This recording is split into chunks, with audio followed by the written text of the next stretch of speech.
Assalamualaikum warahmatullahi wabarakatuh. Alhamdulillahi rabbil alamin.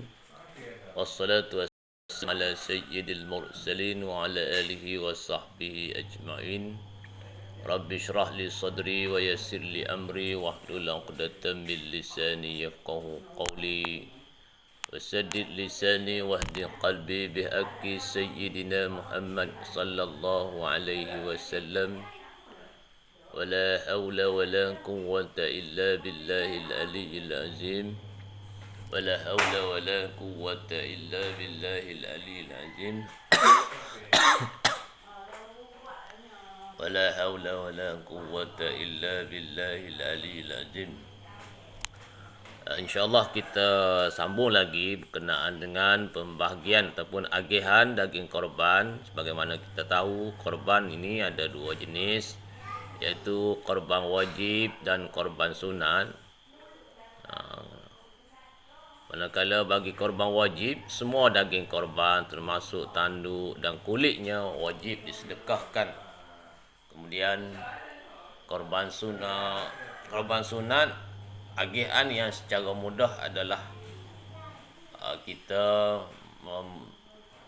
mengagihkan ataupun mensedekahkan 1 kilo daging yang mentah pada seorang fakir miskin. Yang selebihnya sama ada kita makan ataupun kita nak buat apa-apa pun tak kisahlah, selain daripada jual. Kita nak makan sendiri ke, kita nak buat jamuan ke, itu cara agihan daging korban yang mudah, korban sunat yang mudah. Sedekahkan 1 kilogram kepada seorang fakir miskin, yang selebihnya terpulang atas kita. Melainkan tak boleh jual lah. Itu cara mudah untuk agihan daging korban sunat. Kemudian kita pergi kepada cara afdal. Cara yang afdal untuk agihan daging korban sunat. Maka cara yang afdal ni dia ada 3 cara. Iaitu yang pertamanya ialah dia bahagi 3. Yang pertamanya disedekahkan. Ini cara afdal ni dia ada 2 cara, iaitu disedekahkan kepada fakir miskin ke semua daging korban itu. Sedekah semua daging korban tersebut kepada fakir miskin, dan dianya makan sedikit sahaja, iaitu beberapa suap, dan yang dia makannya hati ataupun limpa, ataupun bahasa orang Kelantan dia kata kakah dalai. Itu saja yang dia makan. Ya. Daging-daging lain semua disedekahkan kepada fakir miskin. Ini cara yang kedua, dan cara ini cara yang afdal, yang paling afdal. Dan cara yang terakhirnya, iaitu cara yang ketiga, daging korban sunat ni kita bahagikan 3. Bahagikan 3. 1/3 disedekahkan kepada fakir miskin, 1/3 lagi dihadiahkan kepada orang-orang yang tidak miskin lah, tidak fakir, tidak miskin, dan 1/3 dimakan untuk kita. Maksudnya daging kita tu kita bahagikan kepada 3 bahagian. 1/3 sedekahkan kepada fakir miskin, 1/3 hadiahkan kepada orang yang bukan miskin ataupun fakir, termasuk jugalah orang kaya. Orang yang tidak miskin, tidak fakir dan tidak kaya ni orang yang sederhana lah kehidupan dia. Cukup. Tak ada lebih sikit sahaja.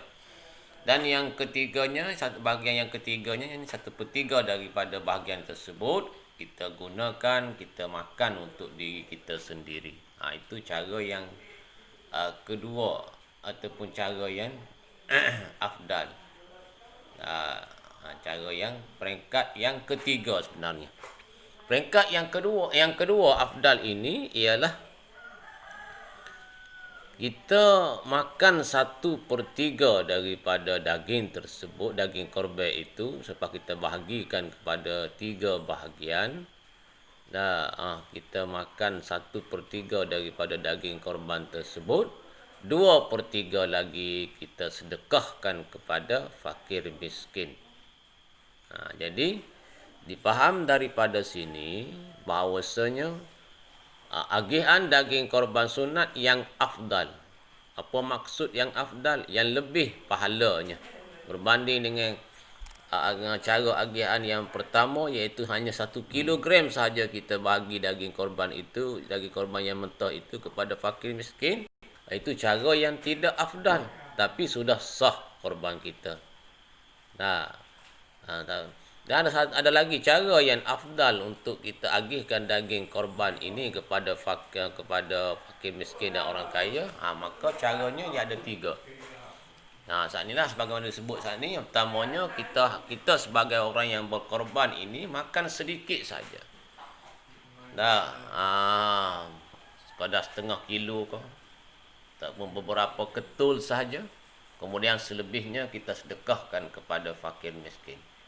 Cara yang keduanya, kita bahagikan 3. 1 bahagian kita makan untuk diri kita. Daging korban tersebut kita bagi 3. 1 bahagian kita makan untuk diri kita. 2 bahagian lagi kita sedekahkan kepada fakir miskin. Cara yang kedua. Cara yang ketiganya, afdal juga. Cara yang afdal yang ketiganya ialah kita bagikan daging korban tersebut 3 bahagian juga. 1 bahagian disedekahkan kepada fakir miskin. 1 bahagian dihadiahkan kepada orang yang tidak fakir miskin, orang yang sederhana kehidupan dan yang kaya, dan 1 bahagian dimakan untuk kita. Ini 3 cara yang dibenarkan, yang afdal untuk kita agihkan daging korban tersebut. Itu dia. Bolehkah cara-cara lain kita gunakan dalam pengagihan daging korban? Boleh, asalkan minimanya 1 kilo ataupun setengah kilo daging mentah mestilah disedekahkan kepada fakir miskin. Kalau kita katakan nak bahagi 2 daging korban tersebut, 1/2 kita bagikan, sedekahkan kepada fakir miskin. 1/2 lagi kita makan untuk kita pun boleh.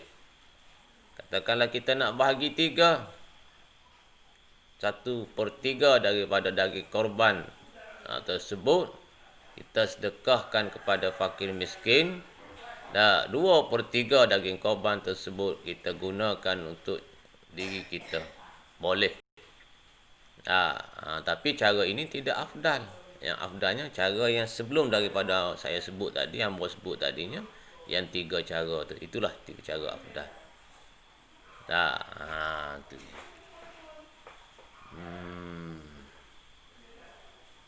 Ataupun kita nak bahagi 2. 1/2 daripada daging korban tersebut kita makan untuk diri kita. 1/2 lagi kita bahagikan pula menjadi 2 bahagian, iaitu 1 bahagian kepada kita sedekahkan kepada fakir miskin. 1 bahagian lagi kita hadiahkan kepada orang-orang kaya ataupun orang yang sederhana kehidupannya. Boleh juga, tapi juga cara yang tidak afdal. Yang afdalnya hanya 3 cara yang disebutkan saat ini, iaitu kita sedekahkan semua daging korban kepada fakir miskin. Kita hanya memakan beberapa suap ataupun beberapa ketul ataupun setengah kilogram daripada daging tersebut sahaja. Cara yang kedua, kita bagikan daging korban itu kepada 3 bahagian. 1/3 kita makan untuk diri kita. 2/3 lagi kita sedekahkan kepada fakir miskin. Itu dia. Cara yang ketiganya adalah kita bagikan daging korban tersebut pada 3 bahagian. 1/3 kita sedekahkan kepada fakir miskin, 1/3 kita hadiahkan kepada orang-orang kaya ataupun orang yang sederhana kehidupannya, dan yang 1/3 lagi kita makan untuk diri kita sendiri. Jadi daging-daging korban yang kita ambil untuk kegunaan untuk makan diri kita sendiri, maka bolehlah untuk kita buat apa-apa jamuan. Hanya tidak bolehnya kita jual ataupun diberi makan kepada orang yang bukan Islam. Itu atas kaul mu'tamad. Atas kaul mu'tamad, haram daging korban ini kita jual, haram daging korban ini kita bagi makan kepada orang bukan Islam, dan haram daging korban ini dijadikan upah dan apa-apa bentuk bayaran yang berbayar. Jadi cukup setakat tu, insya-Allah kita akan sambung kemudian. Wallahu a'lam wa ilaihil marji'u wal ma'ab.